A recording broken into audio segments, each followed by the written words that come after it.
SSC 2026 এই শেষ মুহূর্তে এসে কি জাস্ট বেসিক প্রো থাকলে বা বেসিক দুর্বল থাকলেও ইংলিশ সেকেন্ড পেপারে 90 উপর মার্ক পাওয়া সম্ভব? হ্যাঁ, অবশ্যই সম্ভব। তুমি যদি তোমার পরীক্ষা গ্যাপটাকে সঠিকভাবে কাজে লাগাতে পারো তো অবশ্যই সম্ভব। তো এই ভিডিওতে আমরা সেই সম্পর্কে আলোচনা করব। এবং সবচেয়ে interesting part of this video, তোমরা হচ্ছে এই ভিডিওর শেষে একটা রাইটিং পার্টে সবচেয়ে ইম্পর্টেন্ট একটা ট্রিক্স পাবা, যে ট্রিক্সটা কখনো তোমাকে অন্য কেউ দেয় নাই। যেহেতু আমি রানিং স্টুডেন্ট, আমি তোমাদের এক ব্যাচ জুনিয়র, সরি এক ব্যাচ সিনিয়র তোমাদের, সো তোমরা পাবা। আমি হচ্ছে 2025 ব্যাচের স্টুডেন্ট, আমার কাছ থেকে তোমরা সেই সিক্রেট টিক্সটা পাবা, যেটা অ্যাপ্লাই করলে তুমি রাইটিং পার্টে ফুল মার্ক পেতে পারো।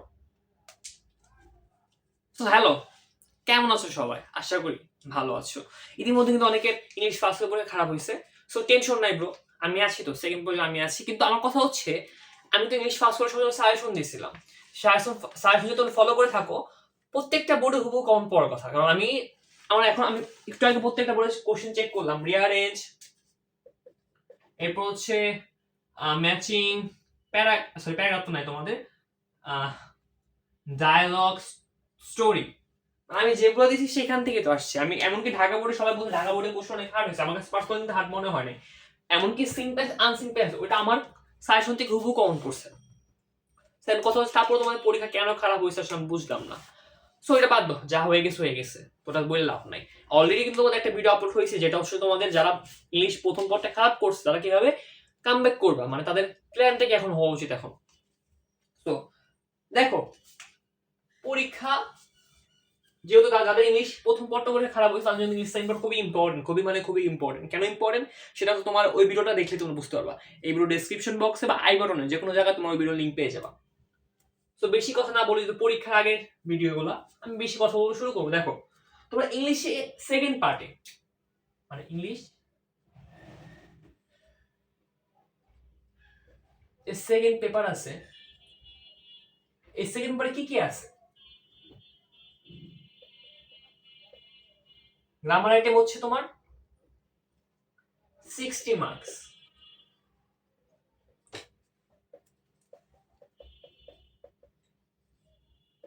আর রাইটিং পার্ট হচ্ছে তোমার 40 মার্ক। তো তোমার এখন পরীক্ষার প্ল্যান কি হবে? আমি অনেকে আগে একটা কথা বলছি যে কোনো শিক্ষার্থী, ম্যাক্সিমাম শিক্ষার্থী করে কি পরীক্ষা আগে নতুন জিনিস ধরে বা নতুন জিনিসের প্রতি আগ্রহ বেশি থাকে, যে আমার তো সময় আছে, আমি নতুন একটা টপিক বাদ আছে পড়ে ফেলি, বা পরীক্ষা আগের জন্য ফেলে রাখে যে পরীক্ষা আগের দিন রাত্রিতে পড়ে যাবে, পড়লেই হয়ে যাবে। তো তারা সবচেয়ে বড় মারাটা খাবে পরীক্ষা হলে, যে সোজা বাংলা কথায় বললাম, সবচেয়ে বড় মারাটা খাবে। দেখা গেছে পরীক্ষার তার কমন পড়ছে বা সে লিখতে পারবে না, কষ্টে ভুলে গেছে, বা এমনকি এমনও হতে পারে যে আগের যেগুলো পড়া ছিল ওগুলোও ভুলে গেছে।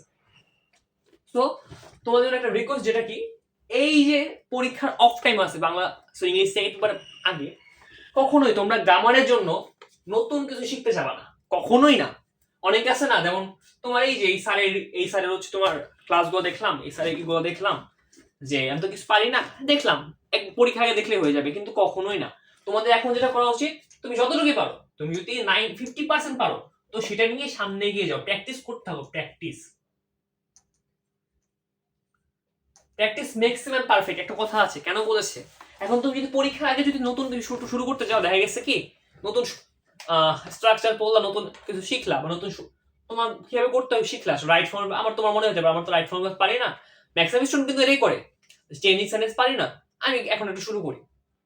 কিন্তু সবচেয়ে বড় মাটা ওইখানেই খাওয়া তোমরা, দেখা গেছে পরীক্ষা হলে যেগুলো পারো ওগুলো ভুলে গেছো। আমি সাজেস্ট করবো তোমাদের এখন জাস্ট প্র্যাকটিস করো ভাই, প্র্যাকটিস উপরে কোনো কথা নেই, প্র্যাকটিস উপর কথা না, এখন কথা হচ্ছে কোনগুলো প্র্যাকটিস করবে তুমি। দেখো, বোর্ড কোশ্চেনে কখনো বোর্ডের বাইরে কোশ্চেন আসে, মানে বোর্ড কোশ্চেনের, মানে বোর্ডে যেগুলো আসে ওগুলো বারবার রিপিট হয়। তো তুমি করো, তুমি 2018 থেকে স্টার্ট করো, 2018 তোমার প্রত্যেকটা বোর্ডে একই কোশ্চেন হয়েছিল, 2018 থেকে শুরু করো, 2025 মানে 2018 থেকে 2025 পর্যন্ত যত বোর্ড আছে সবগুলো বোর্ডের গ্রামার পার্ট প্র্যাকটিস করো, সবগুলো বোর্ডের গ্রামার পার্ট প্র্যাকটিস করো, তাহলে হয়ে যাবে, বুঝছো? আর কিছু করতে হবে না। এখন ভাই আমার রিকোয়েস্ট যে নতুন কোনো কিছু শিখতে যাবেন, এখন নতুন কোনো রুলস শেয়ার কোনো দরকার নাই, এখন জাস্ট প্র্যাকটিস করো। এখন কথা হচ্ছে কি, ধরো তোমার কোনো কিছু প্র্যাকটিস করলা, আটকাই গেল, কথা হচ্ছে তুমি দেখা গেছে তুমি 10টা করবা, 10টায় তুমি পারবা না, তাই না? 10টায় তুমি আর পারবা না। তো সেক্ষেত্রে করবা কি, তোমার করলা 10টা প্র্যাকটিস করার পরে কি ধরো একটা পারলা না, ধরো তোমার চেঞ্জিং সেন্টেন্স বা রাইট ফ্রম লস যে কোনো কিছু তুমি একটা পারলা না, তখন তুমি সেক্ষেত্রে সেটার জন্য রুলসটা দেখতে পারলা। তো তখন তোমার অ্যাডভান্স হয়ে যাবে, মানে তোমার প্র্যাকটিসটা হলো, দেন তোমার যেগুলো তুমি পারো না ওগুলো কিন্তু তোমার দেখা হয়ে গেল। বুঝতে পারছো কি বললাম? মানে তুমি প্র্যাকটিস করতে বসলা, একটা একটু তুমি পারলা না, তো সেক্ষেত্রে সেটা রুলসটা দেখলা তুমি যে সেটার জন্য, তো সেক্ষেত্রে হলো কি তোমার এক্সট্রা হয়ে গেল, যে তুমি যেটা একসাথে দুইটা হয়ে গেল, মানে এক ঢিলে দুই পাখি। তো প্র্যাকটিস হলো তোমার, দেন যেটা তুমি পারো না সেটা তুমি শিখেও ফেললা। তো এটা হচ্ছে গ্রামার পার্টের স্ট্র্যাটেজি। এভাবে করলে আসলে গ্রামার পার্টে তুমি কাউন্ট পাবা, মানে বুঝতে পারো। এখন আরেকটা কথা হচ্ছে যেটা বলতে চাই, ইংলিশ টিচাররা স্পেশালি সেকেন্ড পেপারের ক্ষেত্রে ইংলিশ টিচাররা হচ্ছে সৌন্দর্যের পূজারী।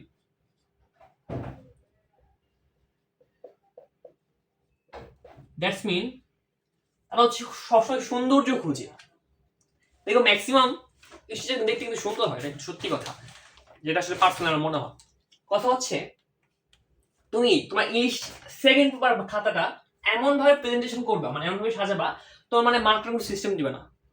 কারণ তুমি দেখো তোমার গ্রামার পার্টে 60 মার্ক, কত মার্ক 60 মার্ক, এই 60 মার্ক কিন্তু তোমার 60 পাওয়া যায় চাইলে। তোমার যদি কমন পড়ে তুমি ঠিক মতো লিখতে পারো 60 তুমি 60 পাবা, 60 তুমি 60 পাবা 100% কনফার্ম, এখানে কাটা কোনো ওয়ে নাই।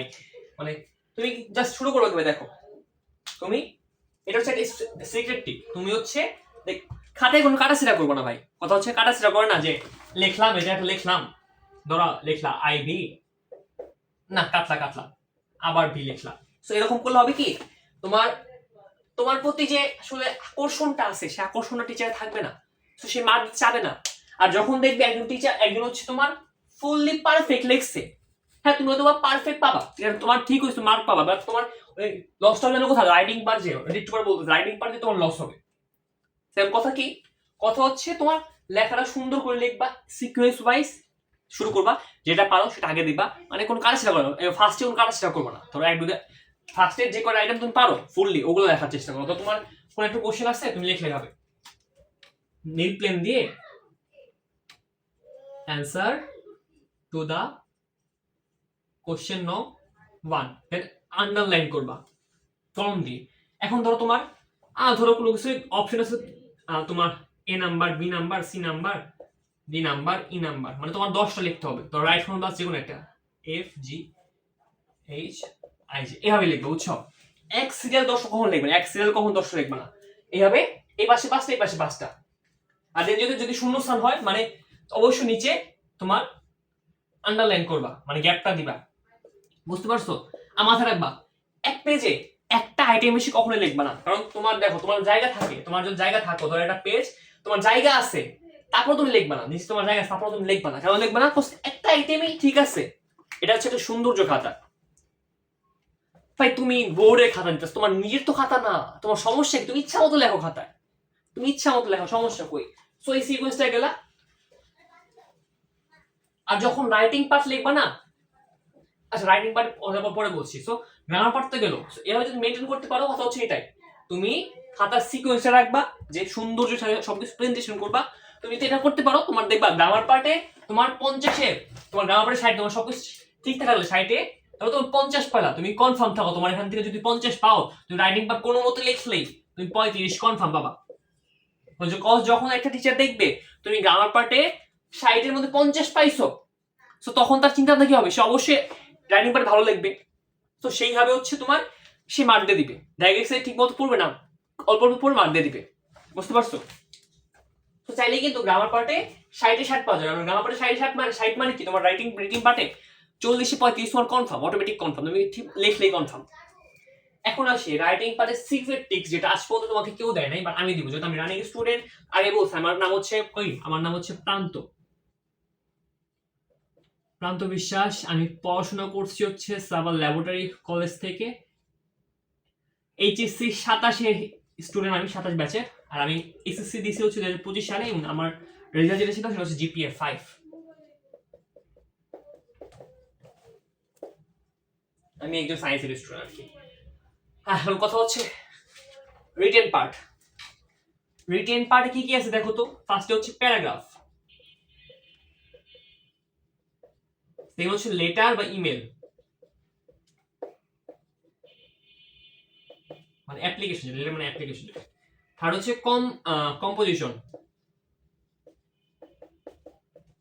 এখন এখানে মোট 40 মার্ক, এখানে হচ্ছে প্যারাগ্রাফে 10, লেটার ইমেলে 10, আর কম্পোজিশন হচ্ছে 20। এখন কথা হচ্ছে সো যে ট্রিক্সটা দিব সেটা হচ্ছে, তুমি আগে বললাম তোমার গ্রামার পার্ট ভালো করতে হবে, গ্রামার ভালো করলে এখানে অটোমেটিক মার্ক উঠে যাবে, তুমি টুকটাক লেখে উঠে যাবে। এখন কথা হচ্ছে কি, তোমাদের সাজেশন দিবে, এখনো সাজেশন রেডি করা হয় না, মানে স্লাইড গুলো রেডি করা হয় না। আমি একলা কাজ করি, তা আসলে আমার তো আসলে কোনো কেউ নাই কাজ করার মতো, আমি একলাই করি সব হ্যান্ডেল করি। তো স্লাইড গুলো রেডি হচ্ছে, স্লাইড গুলো রেডি হয়ে তোমার পেয়ে যাবে সবকিছু। এখন কথা হচ্ছে কি, ওই যে বললাম সিক্রেট টিক্স আজ পর্যন্ত কেউ দেয় নাই, এটা ম্যাক্সিমাম স্টুডেন্টকে অ্যাপ্লাই করে, বাট কোনো টিচার সেই টিক্স তোমাকে দিবে না, যে প্রপার একজন টিচার। সো তুমি পড়বা ভাই, দেখা গেছে আমি যে সাজেশনটা দিব সেই সাজেশন থেকে যেসব প্যারাগ্রাফগুলো দিব, ওই প্যারাগ্রাফগুলো কম্পোজিশন বলে যেটাই হোক না কেন তুমি পড়বা ঠিক মতো। প্রথম কয়েকটা লাইন তুমি আসলে ফার্স্টে কি করবা, পুরাটা হচ্ছে রিডিং করবো, মুখস্থ করবা না। আমি মুখস্থ বিদ্যায় বিশ্বাসী না, আমি ফ্রি হ্যান্ড রাইটিং বিশ্বাসী। আমার এখনো মনে আছে আমি আমার লাইফে কোনো প্যারাগ্রাফ মুখস্থ করি নাই, আমি অলওয়েজ ফ্রি হ্যান্ড রাইটিং করছি। মানে এখনো আমি হচ্ছে আমার জানার মতো আমি বোর্ডে হচ্ছে তোমার 10-এ 9 পেয়েছিলাম বোর্ড পরীক্ষায়। দেন আমি আমার কলেজের পরীক্ষা হচ্ছে 10-এ 9 পেয়েছি, ফুলটা কিন্তু হ্যান্ড রাইটিং করছি, মানে ফ্রি হ্যান্ড রাইটিং করছি। প্যারাগ্রাফ ছিল তোমার গ্লোবাল ওয়ার্মিং আর গ্লোবালাইজেশন, এটা। এখন কথা হচ্ছে এটা তুমি ফার্স্টে পুরোটা রিডিং পড়বা, মানে বাংলা সহ পুরো রিডিং পড়বা। আগে বাংলা পড়বো, দরকার পড়লে তুমি বাংলা পড়বা। আসলে বাংলা না পড়লে তুমি ইংলিশ বুঝতে পারবে না, আগে বাংলা বুঝতে হবে তোমার। বাংলা বুঝতে হবে, সে তুমি ইংলিশে পড়ো। দেন হচ্ছে তুমি ফার্স্টের কয়েকটা লাইন, বেশি না, ফার্স্টের কয়েকটা লাইন, লাস্টের কয়েকটা লাইন হুবহু মুখস্থ করো ভাই। মুখস্থ করা তোমার নিজের মতো করে, মানে গুগল বা যেখান থেকে হোক, যে বই থেকে হোক না কেন, মানে একটু ইউনিক টাইপ লাইন, মানে একটু আকর্ষণ করার মতো লাইন, বা চ্যাট জিপিটি যে বলতে পারো যে এই প্যারাগ্রাফ ফার্স্টের কয়েকটা লাইন কি হতে পারে যেটা দেখলে টিচার আকর্ষিত হবে, তো সেই রকম লাইনগুলো মুখস্থ করো। তো তখন করবা কি, যখন তুমি পরীক্ষাটা লিখবা, তোমার যে লাইনগুলো মুখস্থ করো না, যে লাইনগুলো বেশি আকর্ষণ করা যায় ফার্স্টে, মানে স্টার্টিংটা সুন্দর করে রাখবা আর এন্ডিংটা সুন্দর রাখবা। মানে ফার্স্টে 3-4টা লাইন অনেক ভালো লিখবা এন্ড এন্ডিংটা অনেক সুন্দর লিখবা। সো মাঝখানে তুমি যা খুশি করো, টিচার দেখার সময় নেই। সো তার ভাই সে একজন বোর্ডের টিচার, খাতা দেখবে সে, সেটা 1 মিনিটে খাতা দেখবে 10টা, 1 মিনিটে খাতা দেখবে সে 10টা, 10 মিনিটে খাতা দেখবে 1000টা। তো তার তো সময় নেই ভাই। সো সে দেখবে কি, যখন দেখবে তোমার গ্রামার পার্টে তোমার 60-এর মধ্যে 40 হয়ে গেছে, সাইডের মধ্যে তোমার 50 প্লাস হয়ে গেছে, তখন তো এমনি তোমাকে 40-এ 35 দেখবে রিটার্ন পার্টে। তার থেকে বড় কথা, তুমি দেখো যখন সে দেখবে যে তোমার ফার্স্ট লাইন গুলো সুন্দর আছে, ফার্স্ট লাইন অনেক ইউনিক টাইপ, অনেক তোমার মানে পারফেক্ট স্ট্রাকচার অনুযায়ী কাজ করতেছে, তো আর এমনিতে যখন সুন্দর হবে, তো তখন সে তোমাকে অবশ্যই 10-এ 9 তোমার দিতে বাধ্য, 10-এ 9 তোমার দিতে বাধ্য। তোমার প্রেজেন্টেশন ঠিকঠাক থাকে 10-এ 9 দিবে, তোমার বাধ্য আসলে। তো বুঝতে পারছো, সব ক্ষেত্রে কম্পোজিশন, লেটার, সব ক্ষেত্রে এন্ডিং স্টার্টিং এই দুটো জিনিস সুন্দর রাখো। মাঝখানে তুমি যা খুশি করো, জাস্ট কাটা সেরা করো না, যা খুশি লেখো, তারপর আর কোনো ইচ্ছাও নেই। কষে এখানে বলে দিচ্ছে তার এত পড়ার ইচ্ছা নাই ভাই, আর তারাও চাই তোমরা পাস করো, তোমরা ভালো করো, বুঝছো? সেটা হচ্ছে সিক্রেট টিপস একটা, বুঝছো? আজকের ভিডিও পর্যন্ত, আজকে আর বেশি এগোবো না। তো তোমরা অবশ্যই কমেন্ট করে জানাবা তোমাদের কোন টপিকে ভিডিও লাগবে, বা কারো যদি গ্রামার বুঝতে আসলে সমস্যা, মানে গ্রামার প্র্যাকটিস বা যেটাই দরকার, তোমার যে দরকার আমাকে বলবা কমেন্ট করে, যে কোনো টপিকে হোক, সেটা 27 ব্যাচ হোক 28 ব্যাচ, তোমার যে টপিকে ক্লাস দরকার তোমাকে বলবা, আমি সেই টপিকে ইজি খুব যত দ্রুত সম্ভব ক্লাসে নিয়ে আসবো।